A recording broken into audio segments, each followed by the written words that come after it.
The US and Brazil are the two largest exporters of soybeans. China is the world's largest importer of soybeans. Mhm. China was buying all their soybeans from the United States just as a way to kind of make it up a little bit. Like, well, we got to buy the soybeans anyway. Why not buy them from the US to keep the US-China trade deficit under control so it doesn't become too politically toxic? Well, as soon as Trump threw on the tariffs, China retaliated by moving their soybean orders to Brazil, stop buying U.S. soybeans. Well, that's not a phone call. I mean, you're talking about vessels, port facilities, agriculture, trucks. How do you get the soybeans to the ports? How many do you grow? Where's the fertilizer coming from? Et cetera, et cetera. And all those parties, the shippers, the cargo, the insurance companies, and so many people involved, banks, letters of credit, it's just a lot involved.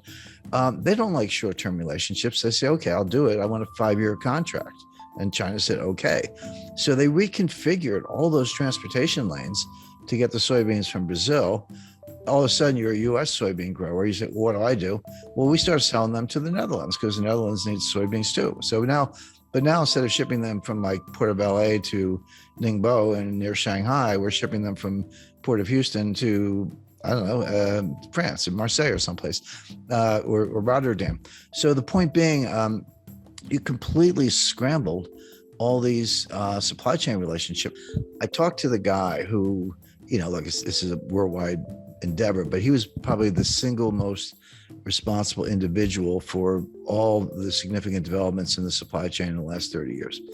And he said to me, Jim, you have to understand, it took us 30 years to build it. We blew it up in 3 years.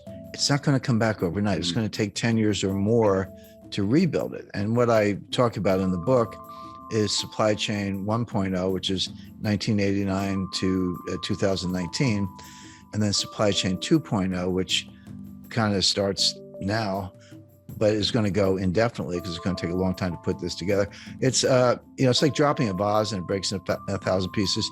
You can't put it back together. You got to go buy a new vase. And that's what's going on with the supply chain. There will be a supply chain, there always is, but the new supply chain will look very different from what we've just gone through, because the whole 30 years of period I'm describing was built on efficiency, lower cost, lower cost, lower cost. It was kind of the Walmart model. So yeah, just-in-time inventory, everyone knows about that, but there's something called cross-stocking. That's where a truck pulls up at a warehouse and you unload it. Instead of putting the stuff in the warehouse, you move it to another truck that then goes to a destination. The stuff never goes in the warehouse. Inventories are very expensive. They're costly to finance. You got to move the stuff around. It's called picking. Pick the stuff off the shelf with your. I used to drive a forklift, so I know a little bit about it. And put it on a truck. I used to unload trucks too. So hey, I've got 7 suppliers.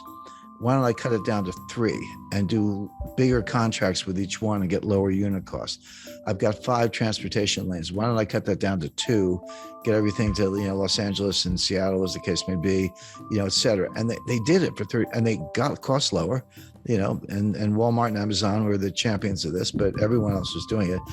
But they missed something. What they missed was that while they were getting those unit costs lower for consumers, there were hidden costs, and the main hidden cost was you were creating greater frailty. This whole system was subject to a massive breakdown. So what happens if you have 2 suppliers and they both go on strike? What happens if you have one port of entry and it's backlogged? What happens if you've got cross-docking in warehouses and there aren't enough trucks? There are 80,000. We need 80,000 drivers, Wish they'd hire them instead of these IRS agents. But the point being, it is breaking down all across the board. Now, can it be put back together? Yes, but the biggest difference between 2.0 and 1.0, and this goes by different names. Janet Yellen called it friendshoring, and Macron called it a constellation of nations club, if you will. So you'll still have trading partners, you'll still have outsourcing, you'll still have transportation lanes, but it'll be members only. It'll be basically democratic, kind of liberal republics, Western Europe, the EU, of course, US, Canada, Australia, New Zealand, Japan, India, I would expect to be included. Friendly nations, but China's out. We're decoupling from them. They're decoupling from us. This isn't U.S. driven. The U.S. is participating, but this is what China wants too. Both sides are decoupling as fast as they can. China can develop its own network, maybe Central Asian republics, some Southeast Asian suppliers and so forth, but they're going to lose customers. Well, most of their customers actually in the United States. We won't buy their stuff and we won't sell them our stuff, particularly high tech stuff. So the world's going to break, and these new clubs are going to be formed, and there will be trade and there will be transportation lanes, but it'll be much more restrictive. Now, will prices be a little higher? Yes, but it'll be more secure. So the way I describe that, if you buy insurance on your house, or I buy insurance on my house, you don't want your house to burn down. You hope it doesn't.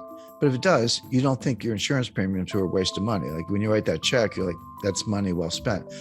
When you pay higher prices for consumer goods, the delta between the old price and the new price is your insurance premium for a more reliable system. And also, there's a big national security component to this. And I talk about Russia and Ukraine and China in the book. So that's all. So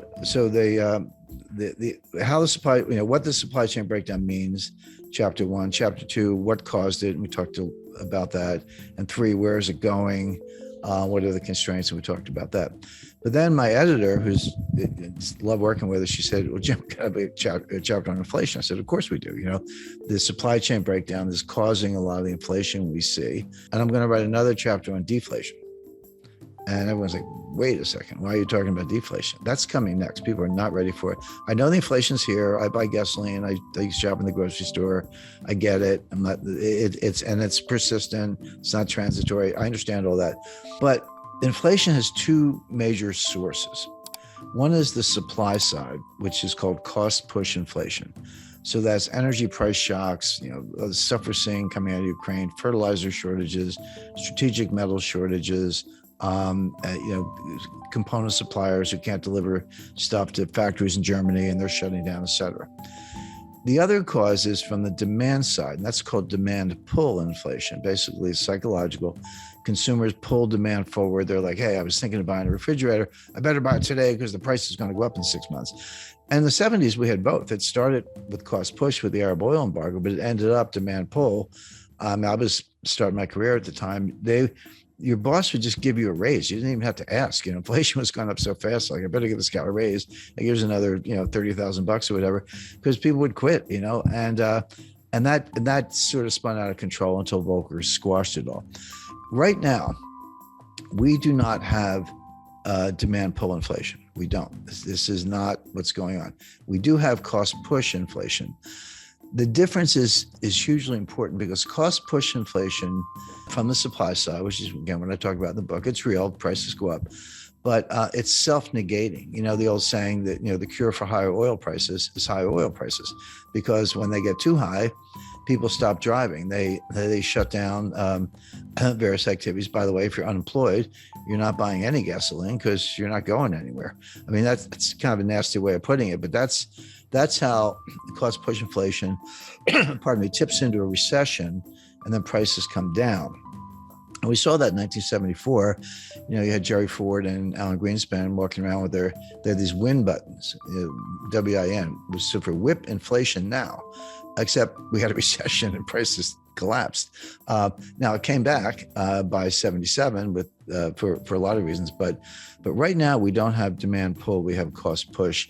It will go away when this economy goes into recession, and then we're going to be talking about disinflation and deflation, which are kind of close cousins. And the Fed's going to be out on a limb as usual, raising rates in the face of a recession and a price collapse.